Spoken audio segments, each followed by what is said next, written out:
talk about how to set up your seller folder and how to access your listing presentation. Since we're right here, we'll go ahead and do listing presentation. It's in your team folder. So you just click on that. And you don't want to edit this. If you do decide you want to edit, you can always just click these three dots and make a copy. And then you could title it, your name and listing presentation. That way you've got some of your own information on there. But right now, it's pretty just generic to our group. So you click on it and it opens up a new window. And then this is how you would edit. So if you needed to click on anything, that's how you edit. But if you were presenting to your sellers, you go up to slideshow and then you're able to go through everything with your seller. And we'll go through this in detail one-on-one, just so I can talk about how I do it, and I'm sure you'll have some good ideas on how you'd like to do things too. So that is the listing presentation. Then you just press escape to get out.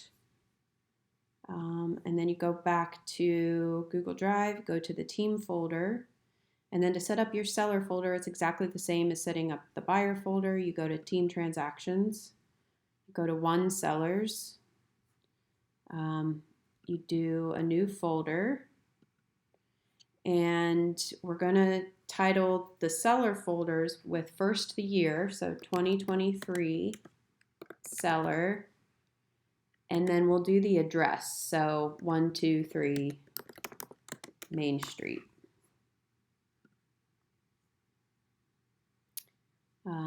And then you go back to team folder, go to your templates, and go to the seller consultation if they're just a seller. If they don't also have a house to buy, again, you'll click on the three dots, make a copy, and there's the copy. And then you click on the three dots of the copy, go to organize, move,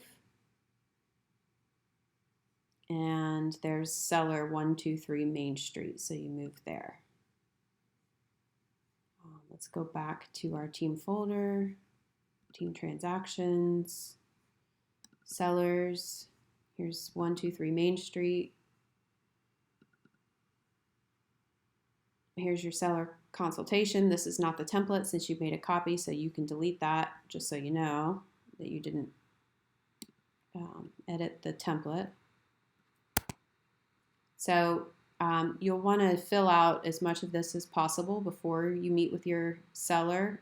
Ideally, this would be done while you're on the phone with them, before you have your appointment. So name, address, email, mobile, address of the property. They might live in a different place than the house they're selling.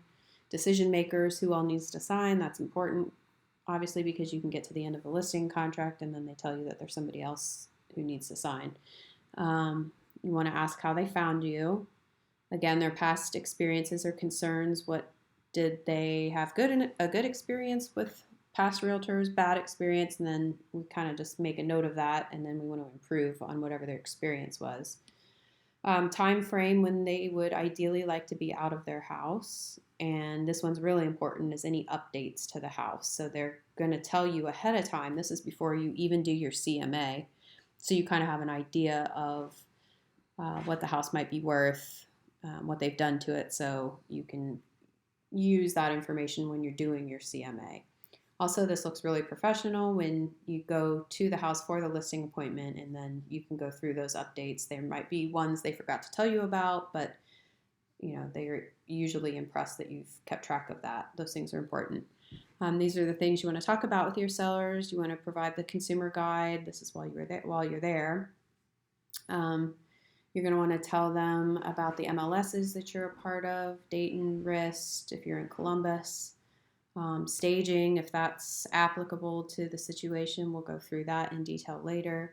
You want to touch on those professional photos and videos, and also in the listing presentation, you'll see there were pictures where it showed examples of listings I had where I took the picture with my iPhone, and then a professional photographer did the picture, and it's incredible difference. A lot of realtors out there these days are still just taking pictures with their iPhones, and it shows.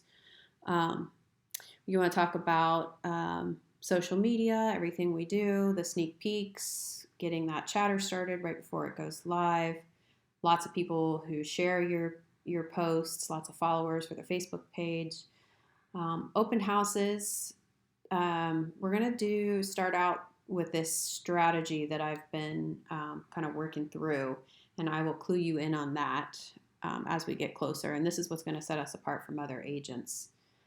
Sellers I think they like the idea of being let in on the strategy, that we're not just throwing a sign in their yard and just hoping for the best. So we actually have a proven record of what we do and why we do it. Broker open houses. This would be if we have an open house where we invite realtors to come. Those are pretty rare, at least in this market right now. Print media, very limited at this time because houses are not sitting as long, but I think as we come into the market in the coming years, that's going to become important again. Office tour. We were doing these in the past where once a week or once every few weeks we'd get together and as an office go through all of our new listings together just so we could see them, be able to contact our buyers and say, hey, I just saw this house. I think it would be a great fit. We have not done this in a while just because houses have been going pretty quickly still, but I think we will get back to this. I know Kate really likes to do it. So, and it's kind of fun. Like, it is fun to be able to see everybody else's listings, how they've priced it. It gives you a good idea of what the market is like. Showings, you're going to want to talk about how to prep their house for the market, and this is a handout that you will have access to that you can email before you even show up at the listing. And then your action steps after your buyer or your seller consult. Okay, so that's how you set up a seller folder. Once you are in contract, you're going to want to go up to this little arrow, or you can do it from the transaction page, and you're going to go to organize, and you're going to move. You're going to move that folder to, let's go to the team folder. Oh shoot, what did I do? Okay, let's see. Let's go back. Now we're in the team folder. So organize, move. So we do want to go to the team folder, team transactions, but not just move right there. If you did, I mean, you can fix it. That's what we're doing right now. So you want to move to under contract, and then your folder will show up there. So let's go back to the team folder, team transactions, under contract, and then there's your seller folder. And then same thing, when you go to close, you're going to move, go to the team folder, go to team transactions, and then move to closed. And that's it. And then once we have the year in end, I will put all of the 2023 closed sales in their own folder, and then we'll go forward with 2024.